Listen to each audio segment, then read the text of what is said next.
All right, I'm going to start the tour up here.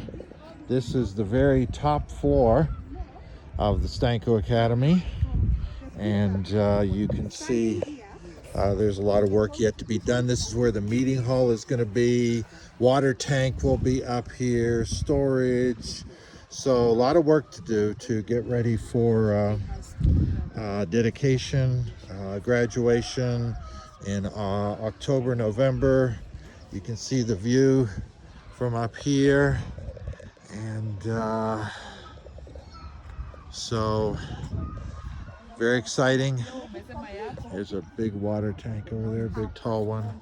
But so we would call this the fourth floor, but this is because here they call the first floor ground, then first, second, this would be the third floor. So if God moves on your heart to donate and help make this possible, we certainly would appreciate it. So that is floor 3.